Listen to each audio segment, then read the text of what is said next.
समाचार कच्छने मળી નવી વંદે metro train ભુજથી અમદાવાદ વચ્ચે દોડશે નવી ટ્રેન સપ્તાહમાં 6 દિવસ દોડશે વંદે મેટ્રો ટ્રેન ભુજથી ટ્રેન વહેલી સવારે 5:05 વાગે ઉપડી અને સવારે 10:50 વાગે અમદાવાદ પહોંચશે અમદાવાદથી ટ્રેન સાંજે 5:30 વાગે ઉપડી રાત્રે 11:30 કલાકે ભુજ પહોંચશે આ ટ્રેન અંજાર ગાંધીધામ ભચાઉ સામખિયાળી હળવદ ધાંગધ્રા વિરમગામ સહિત સાબરમતી સ્ટેશને ઊભી રહેશે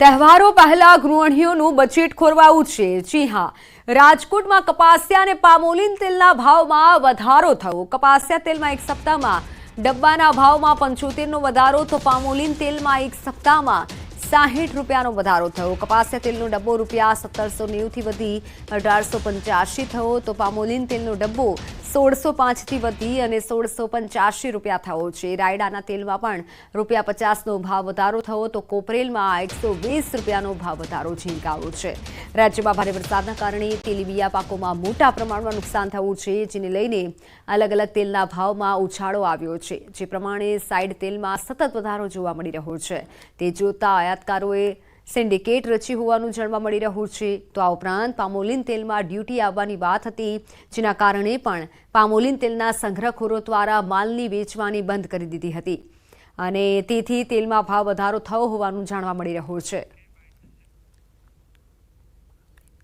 કપાસિયા તેલ 10 કિલોની અંદર છેલ્લા 15-20 દિવસની અંદર 150 રૂપિયા જેવી ખૂબ તેજી આવેલી છે અને ડબ્બે 200 થી 250 રૂપિયા જેવો કપાસિયા તેલનો ભાવ વધારો આવેલો છે આ ઉપરાંત પામોલીન તેલની અંદર પણ 100 થી 150 રૂપિયા જેવો ભાવ વધારો આવેલો છે પામોલીન તેલમાં ગઈકાલના આજ વચ્ચે ફક્ત 60 રૂપિયા જેવી તેજી જોવા મળી રહી છે ભાવનગરના ભરતનગર વિસ્તારમાં એસઓજીએ દરોડા પાડ્યા ડ્રગ્સનું વેચાણ કરતો હનીફ બેલીમના ઘરે દરોડા પાડ્યા આરોપી ડ્રગ્સનું છૂટક વેચાણ કરતો હતો અમદાવાદના જુહાપુરા વિસ્તારમાંથી ડ્રગ્સ લાવતો હોવાનો ખુલાસો થયો છે ડ્રગ્સનું વેચાણ કરતો હનીફ બેલીમના ઘરે પોલીસે દરોડા પાડ્યા છે આરોપી ડ્રગ્સનું છૂટક રીતે વેચાણ કરતો હતો અમદાવાદના જુહાપુરામાંથી ડ્રગ્સ લાવતો હતો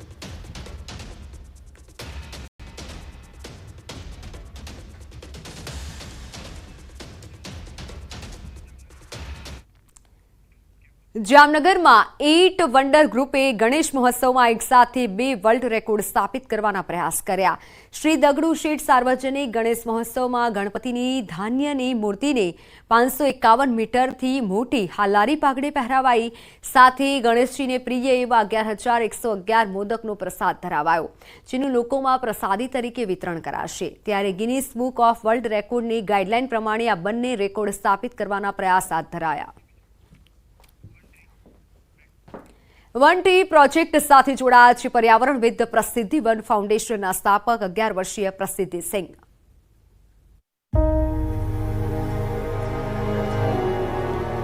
સૌને નમસ્કાર હું 11 વર્ષીય સામાજિક ઉદ્યમી અને પર્યાવરણવાદી છું હું પ્રસિદ્ધિ વન ફાઉન્ડેશન અને ગ્રીન પિલરની સ્થાપક છું હું તમિલનાડુના ચેંગલપટ્ટુથી છું અને હું પ્રકૃતિ પ્રેમી છું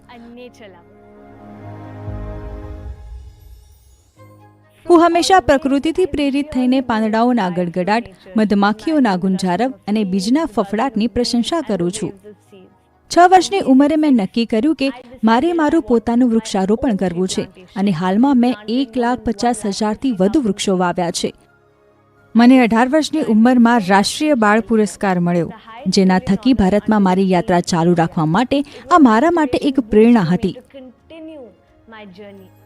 પ્રોજેક્ટ વન ટ્રી નામ સૂચવે છે એક વૃક્ષ કેવી રીતે પર્યાવરણમાં ફરક લાવી શકે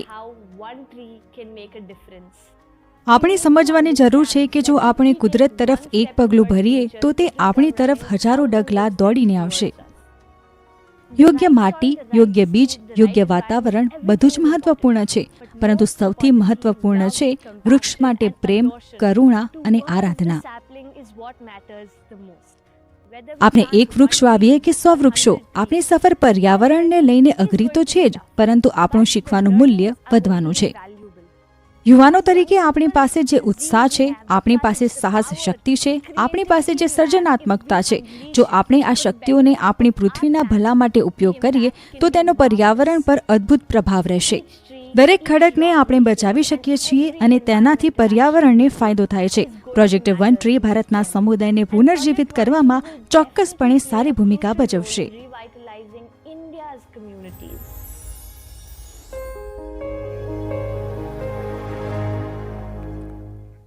તો સમાચારોમાં હાલ બસ આટલું જ. રજા આપશું. નમસ્કાર.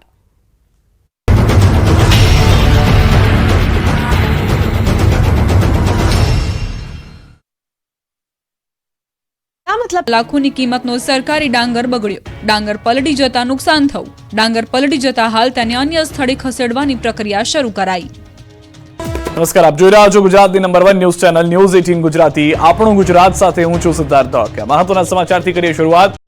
ધાનેરામાં ધનાધન વરસાદથી દુકાનોમાં ઘૂસી ગયા છે પાણી. ઉત્તર ગુજરાતમાં ભારે વરસાદના પગલે અનેક શહેરો પાણી થઈ ગયા છે. સૌથી ખરાબ હાલત થઈ ગઈ છે ધાનેરાની. બનાસકાંઠાના ધાનેરામાં 3 કલાકમાં 3 ઇંચ વરસાદથી શહેરમાં જળબંબાકારની સ્થિતિનું નિર્માણ થયું.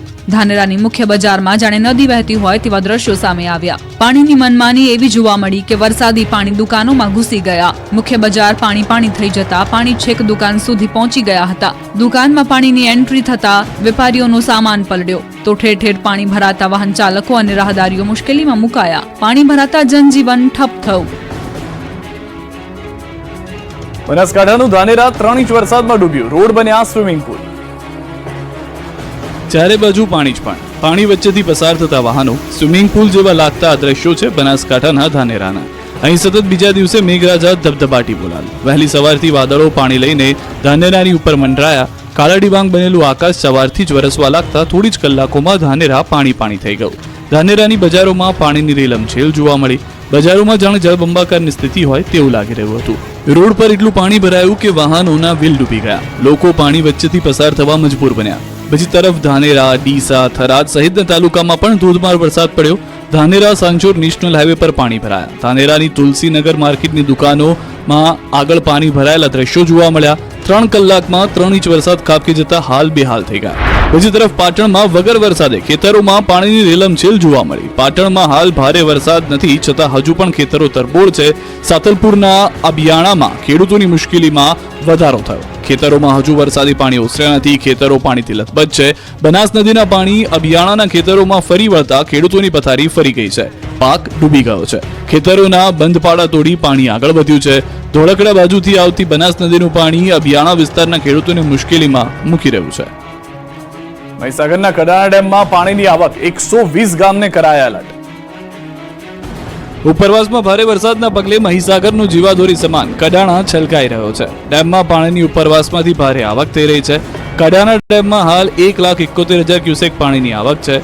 કડાણા ડેમમાંથી છોડાઈ રહ્યું છે નદીમાં પાણી. કડાણા ડેમનું રૂલ લેવલ 415.7 ફૂટ ઉપર પહોંચ્યું. Kadana dam high alert stage ઉપર પહોંચ્યો. ભારે પાણીની આવકને લઈને કડાણા જળાશયમાંથી 1,95,000 ક્યુસેક પાણી